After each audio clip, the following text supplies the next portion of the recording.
This is not a concept that you will read about in any leadership book. In fact, most of my videos you will not find written in any leadership books. Hence the reason I got to do the videos. We got to get this information out there to y'all. And this is not meant to create an us versus them culture, a me versus you culture, senior leaders, frontline employee culture. This is about really understanding exactly the dynamics that we're working with and meeting people where they are and working with them where they are.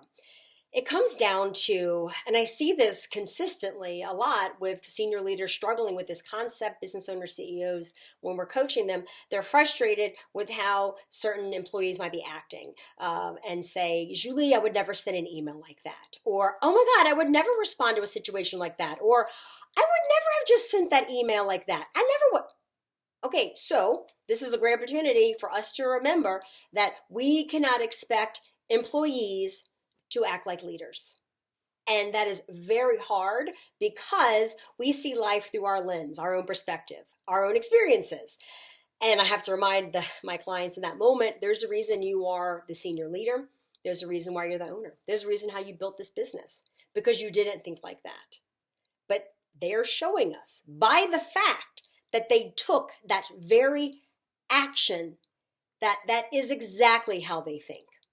And there's a reason that you are where you are today. It's because you didn't think that way. They're not you.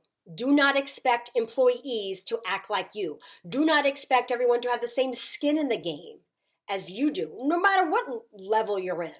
You have to accept people where they are and then measure them against job descriptions. That's why I keep hammering job descriptions, not that with me, back when I was in that role, back when I had to do that job. How do I balance the concept of don't expect employees to act like anything other than employees with, Julie, I got to hold them accountable? Actually, those two thread very nicely because our role as managers is to continue to hold employees accountable and hold them to a set of standards. Our job as a manager, as a leader, is to have a written set of expectations, bring that person into that position, and continue to hold them to those expectations at all times. And if they continue to thrive and exceed those expectations, then we raise the bar and we continue to develop and grow them. Otherwise, we sustain them where they are and we keep holding them accountable to those positions and those expectations until it comes to the point that they're simply not able to meet those roles and expectations, and then we do need to release them from that position. That is really the life cycle of an employee in a position. That's how that relationship looks. You are going to save yourself a lot of heartache and frustration and jaw clenching and sleepless nights when you're storing over in your head, how can they act like this? And this could be for the general employee population of, we threw them a Christmas party. We gave them that extra holiday. We did not count any special days, having them work from home, knowing they had the kids. Whatever it is may be, like, employees are going to act like employees. That's just how it is.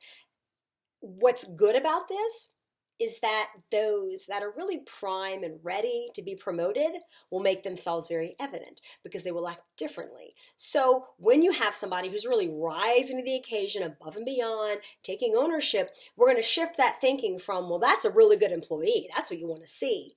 Instead, it's going to be, that's my future leader right there. That's the person I need to cultivate to promote. That's the person who is already starting to behave in a way that is outside of the box parameters of expectations for an employee, which even further proves why in performance evaluations we cannot keep giving people these, ratings out of 10 out of 10, 9 out of 10, exceeds expectations all the time just because we like them. That the mere fact that they're doing the job is big enough, and so meeting expectations in and of itself is a great win. We're going to keep revisiting all of these topics and subjects until we're all doing it. So in the meantime, accept them where they are, coach them where they are, either coach them up or coach them out, but hold them to where the expectations of that role require them to be, and don't be constantly disappointed that they're not acting like you would in that position. Don't turn to them and expect love, support, admiration. That'd be amazing, but that's not going to happen from the majority of your employees. Your minority are the ones that are going to rise above and be gracious and recognize you as a leader and be grateful for your leadership. And those are the ones that you cultivate. But the rest of them, accept that, you're glad they're there, they're showing up, they're doing the work, and know that that's what you should expect from them. So you're not walking around constantly disappointed and irritated. Like you don't already have enough, to go on with. All right, there you go.